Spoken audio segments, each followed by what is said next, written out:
결론적으로 이야기하면요, 약간 오늘 떠오르는 인물 하나가 있지 않습니까? 아버지도 없고 어머니도 없고 3절에서 보면 족보도 없고 시작한 날도 없고 생명의 끝도 없고, 이런 내용들이 그냥 평범한 인간을 표현하는 말인가 싶을 만큼 의문점이 드는데, 결론적으로 이야기한다면 멜기세덱은요, 오늘 예수님을 설명하기 위해서 끌어다온 사람입니다. 멜기세덱에 대해서 성경에는 그렇게 큰 비중을 차지해서 이야기하고 있지는 않습니다. 그럼에도 불구하고 히브리서 기자는 오늘 멜기세덱을 데려와서 예수님은 이러한 분이야 라고 아마 이제 내일 모레까지 설명을 하고 있습니다. 7장에 대해서 멜기세덱을 통해서 예수님에 대해서 설명하고 있습니다. 그렇다면 왜 히브리서 기자는 예수님을 굳이 끌어와서 멜기세덱을 통해서 설명을 하려 했던 걸까요? 왜 멜기세덱일까요? 이거는 이제 성경이 아닌 역사적인 사실로 좀 먼저 살펴볼 필요가 있을 것 같은데요. 쿰난 공동체라는 공동체가 있었습니다.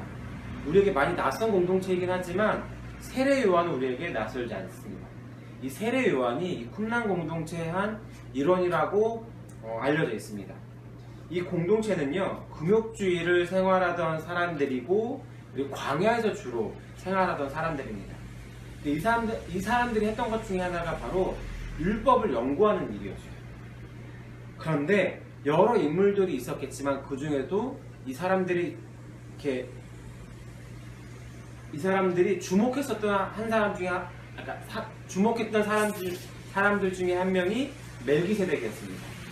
그 이유는 앞서 이야기했듯이 많이 언급하지 않았으니까 대체 이 사람이 누구길래 성경은 기록했을까라는 것에서 출발을 해서 멜기세덱에 대한 연구들이 꽤 많았다라고 해요. 그러다 보니까 비록 성경에는 많이 언급되어 있지 않지만 이 히브리서 기자가 적었을 때 이 말씀들을 다 그 당시에 2000년 전에 읽었던 사람들은 매우 익숙했던 사람이라고 볼 수 있을 것 같습니다. 그렇다면 굳이 멜기세덱이라는 사람을 통해서 예수님을 설명하려 했었던 이유는 그 당시 또한 사회적인 배경을 살펴볼 수 있는데, 우리가 알고 있듯이 이 당시 기독교인들, 예수님을 따라갔던 사람들은요, 로마의 압제를 받았던 사람들입니다. 그리고 속히 올 것 같았었던 예수님, 근데 아무리 기다려도 예수님은 오고 있지 않았고요. 그러다 보니까 많은 그 유대교로 회귀하는, 그리고 유대교로 와라 라는 압박을 받던 여러 가지 상황들에 직면해 있었던 상황이었습니다. 그렇기 때문에 예수님에 대해서 설명하지 않을 수가 없었습니다. 그런데 여기서 문제 하나가 발생합니다. 예수님은 어디 지파 사람이었죠? 어디 지파 사람? 어디 지파였죠? 유다 지파였습니다. 그리고 제사장은 레위 지파입니다. 유대인 입장에서 생각해 본다면 기독교에서 예수님에 대해서 우월성에 대해서 주장하는데, 혈통적으로 보면 예수님이 결코 우월하지가 않은 거예요. 왜냐하면 유다 지파이기 때문에. 이보다 더 우월한 지파는 제사장, 레위 지파이기 때문에 이 사람들의 뇌 구조 속에서는 도저히 예수님은 이 레위 사람들보다 우월할 수가 없었던 거죠. 그렇기 때문에 오늘 이 멜기세덱을 끌어왔던 것입니다. 멜기세덱은 시편에서도 잠깐 언급하긴 하지만 14장에서 언급하고 있습니다. 내용은 우리가 알고 있듯이 아브라함이 롯을 구출해내기 위해서 전쟁을 하게 되고, 결론적으로 이야기하면 그 전쟁에서 승리하게 됩니다. 그리고 돌아오는 길에 제사장이면서 왕이기도 한 멜기세덱을 만나고요. 그 멜기세덱에게 11조를 바치는 장면이 나옵니다. 그러면서 오늘 히브리서 기자는 11조를 드렸기 때문에 그 멜기세덱이 더 우월하다라고 이야기를 하고 있습니다. 그러면서 18절에 보면 창세기 14장 18절에 보면 이런 내용도 있습니다. 11조를 아브라함으로부터 받은 멜기세덱이 빵과 포도주를 가지고 나와서 아브라함을 축복하는 본문이 나오는데, 오늘 6절과 7절에서 그것에 대해서 다시 한 번 더 언급합니다. 그러면서 아브라함보다 멜기세덱이 더 우월하다라는 것들을 강조합니다. 조금 복잡한데 결론적으로 간략하게 설명하자면 이겁니다. 멜기세덱은 제사장이다 왕인데 예수 그리스도는 그 멜기세덱을 쫓는 반차, 그 반열에 있는 제사장이고, 멜기세덱의 반열을 쫓는 제사장이 레위 제사장보다 우월하기 때문에 그리스도께서 레위의 반차를 쫓는 제사장보다 우월하다라는 것을 이야기하고 있습니다. 그러니까 3단 논법을 사용하고 있어요. A는 B고 B는 C이기 때문에 A는 C다. 멜기세덱보다 그 레위 지파가 더 우월하기 때문에 그 반차를 따르고 있는 예수님이, 멜기세덱과 거의 동급이다시피 한 예수님이 이 레위 지파보다 우월하다라는 것을 이야기하고 있습니다. 다시 한번 이야기하자면 예수님이 우월한 것을 이야기하고 있습니다. 조금 더 한 번 더 정리하자면 예수님이 언제 오실지 아무리 기다려도 오시지 않는 그런 상황 가운데서, 그리고 계속적으로 유대교로 빠져가는 상황 가운데, 그리고 유대교인이 야 너네 이거 아니잖아, 이제 돌아와야 될 것 같지 않아? 예수님이 진짜 존재해? 올 것 같아? 라는 이런 여러 가지 회유 속의 가운데 살던 그 사람들, 그러면서 예수님의 존재가 점점 희미해지고 있던 가운데 가치관과 이런 것들이 흐릿해지고 있는 사람들 가운데서 이것들 다시 한 번 더 단단하게 입지를 굳히기 위해서 멜기세덱이라는 존재를 통해서 예수님을 설명하고자 했었습니다. 그러면서 이런 여러 가지 자료들을 보고 저도 이 설교 준비를 하면서 한 가지 드는 질문 한 가지가 있었어요. 그래서 뭐 어쩌라고? 여러분 이런 생각들이 안 드십니까? 그래서 가만히 저도 좀 묵상을 하고 말씀을 다시 곱씹고 봤습니다. 그런데요, 문득 이런 생각이 들더라고요. 그 당시 살았던 삶의 그런 그 기독교인들의 고통의 무게와 저의 무게는 아마도 많이 다르겠지요. 객관적으로 그 고통의 무게는 굉장히 다를지 모르겠지만 심정적으로, 주관적으로는 그 2000년대에 이 히브리서의 말씀을 봤었던 그 기독교인들이나 현대를 살아가고 있는 내 처지나 어쩌면 그렇게 많이 괴리가 있진 않다, 아니면 오히려 참 많이 닮아있다라고 볼 수도 있을 것 같습니다. 비록 어리숙하고 미성숙했을지는 모르겠지만 예수님을 처음 만났을 때, 그래서 뜨거웠었던 그 열정이 있었던, 그래서 대체 언제 뜨거웠었지만 오랜 신앙이 되어질수록 마치 예수님이 언제 오실지 몰라서 점점 지쳐있는 사람들처럼 나는 혹시 그렇게 지쳐있지 않은가.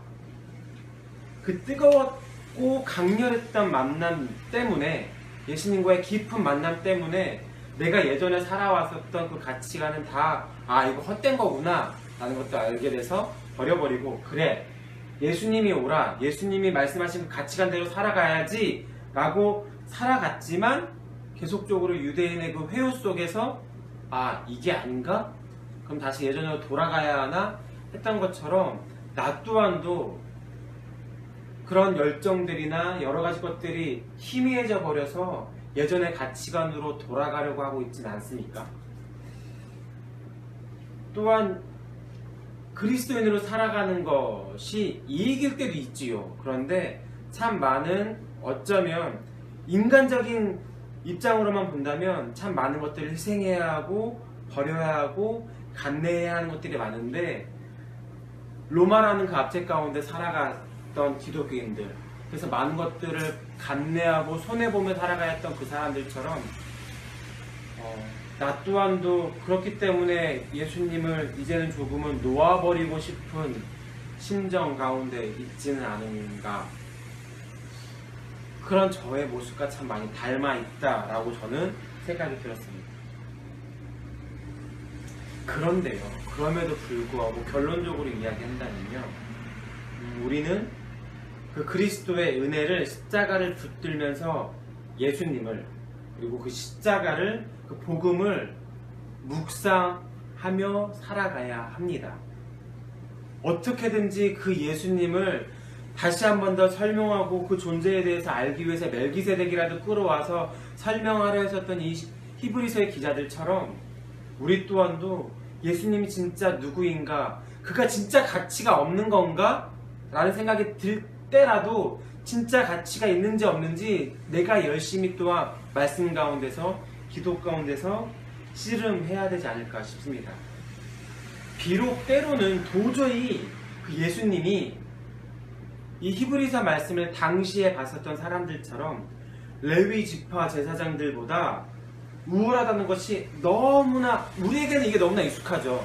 레위 지파 예수님, 당연히 예수님이 우월한 거 아니야?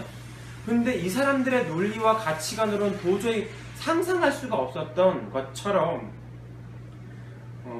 이 당시에 읽는 사람들의 논리나 머리로나 가치관으로는 도저히 납득이 되지 않는 것처럼 나에게도 이 십자가가, 예수님이 이 희생이, 그 의미가 내 믿음에게 도저히 받아들여지지 않을 때도 분명히 있습니다. 저도 그렇고 여러분도 아마 그런 고민이 분명히 이미 지나온 분들도 있고 앞으로 만날 수도 있을 것이고 그 고민 가운데 있는 분들도 있을 것 같습니다. 그런데 그럼에도 불구하고 우리는 씨름하면서 예수님이 진짜 누구인가, 어떠한 분인지 묵상하고 묵상해내야 되는 것이 우리의 사명이 아닐까 싶습니다. 앞서 이야기했지만 멜기세덱은 예수님의 모형입니다. 그리고 예수님의 모형인 멜기세덱에 대해서 2절에 그 이름을 해석함에 있어서 이렇게 기록하고 있습니다. 2절입니다. 그 이름을 해석하면 먼저는 의의 왕이요, 그 다음은 살렘 왕이니 곧 평강의 왕이요. 굳이 순서를 강조하고 있습니다. 순서를 강조하고 있는데 먼저는 지금 무엇입니까? 의의 왕이라고 이야기합니다. 그리고 그 다음이 셀렘의 왕, 곧 평강의 왕이라고 기록하고 있습니다. 이유는 의의 왕이라는 의미의 정의는 인류가 하나님의 언약을 결국 파기했지요. 아담과 하와 때 그 하나님과의 언약이 파기되어서 결국 인간에게는 죽음이 찾아왔습니다. 죄의 삭스는 우리가 너무나도 교회에 오랫동안 다니면서 익숙한 죽음으로 가는 것은 당연한 정의이고 공의입니다. 죄가 곧 죽음으로 가는 건 당연한 일입니다. 그런데 하나님은요, 거기서 끝내지 않고 우리에게 보내주신 이가 있습니다. 바로 예수님입니다. 인류의 죄값을 지불하기 위해서, 대신하기 위해서 하나님의 공의가 예수님을 통해서 다시 한 번 더 이루어진 것입니다. 즉, 의는 십자가에서 자기를 내어서 대속의 제물로 되어진 의를 이야기하고 있고, 이 의가 이루어질 때 비로소 얻어질 수 있는 것이 있습니다. 의 다음에 나왔었던 살렘, 곧 평강, 평화입니다. 평화가 올 수 있다는 것입니다. 평화를 먼저 추구할 것이 아니라 그리스도의 대속, 죽음, 십자가 은혜만이 하나님의 공의를 완성한다는 것입니다. 그리고 그 비로소 인해서 찾아오는 것이 바로 평화라는 것이지요. 이렇게 본다면 어쩌면 평화의 반대말은 관계의 단절, 다시 말하면 하나님과 우리의 관계의 단절로 표현해 볼 수도 있을 것 같습니다. 온전한 관계의 회복은 곧 평화입니다. 우리가 평화를 누리고 싶다고 한다면 그 하나님과의 관계가 회복됐을 때에 비로소 누릴 수 있는 것이고, 이 평화는 다시 말하면 예수님의 그 대속의 은혜가 없이는 불가능한 것입니다. 결코 쉽지만은 않지만 다시 한번 우리 삶 가운데서 누군가로부터 들은 예수, 이름만 아는 예수가 아니라 진짜 내가 만난 예수님, 그리고 그 분이 나를 위해서 하신 일들을 믿고 묵상하면서 그 의미를 우리 가운데 깊이 묵상하고 고민하며 살아가야 되지 않을까 싶습니다. 오랫동안 신앙생활을 했기 때문에, 하루 이틀 한 것이 아니기 때문에 이 역사적인 사실을 내 머릿속으로 아는 것 어렵지 않습니다. 그런데 다시 한번 우리 삶 가운데 돌아갔을 때 남의 일이 아니라 나의 일이 되었으면 좋겠고, 내 마음에 그 십자가가, 예수님이, 그 은혜가 나와 깊은 관련이 있을 수 있는 우리 공동체, 그리고 이곳 가운데 있는 사람들이 되었으면 좋겠습니다. 받은 만큼 줄 수 있는 것입니다. 예수님께 받은 그 은혜들을 깊이 받아서 우리가 세상 가운데, 또 이 중에는 내 가족들을 위해서 간절하게 기도하는 사람들이 있는데 내가 받은 은혜가 있어야 그 은혜를 전달할 수밖에 없는 것 같습니다. 오늘 이곳 가운데서 다시 한 번 더, 오늘 삶 가운데 다시 한 번 더 그 예수님의 은혜들을 깊이 깨달을 수 있는, 체험할 수 있는, 그래서 이것이 나와 상관없는 것이 아니라 나와 깊이 관계되어 있는 것들을 깨달을 수 있는 오늘 하루가 되기를 간절하게 소망합니다. 시간 가운데 함께 기도했으면 좋겠습니다. 내 삶 가운데서 이 히브리서 기자가 멜기세덱도 끌어오고 어디서 끌어오고 여기저기서 끌어와서 예수님에 대해서 설명하고자 하고 알려주고자 했던 것처럼 우리 삶 가운데서 깊이 예수님을 좀 묵상하고 알아내었으면 좋겠습니다. 오늘 여러가지 또한 내게 맡겨주신 사명들을 감당해내야 할 텐데 히브리서 말씀을 묵상하는 동안, 오늘을 살아내는 동안 예수님이 과연 진짜 누구인가, 십자가가 진짜 어떠한 의미인가 알 수 있는 오늘 하루가, 그리고 이 히브리서 말씀들을 보는 여정 가운데서 진짜 예수님이 누구인가를 알 수 있는 그 지혜가, 은혜가 우리 가운데 허락하여 달라고, 있게 허락하여 달라고 함께 먼저 함께 기도했으면 좋겠습니다. 기도하시겠습니다.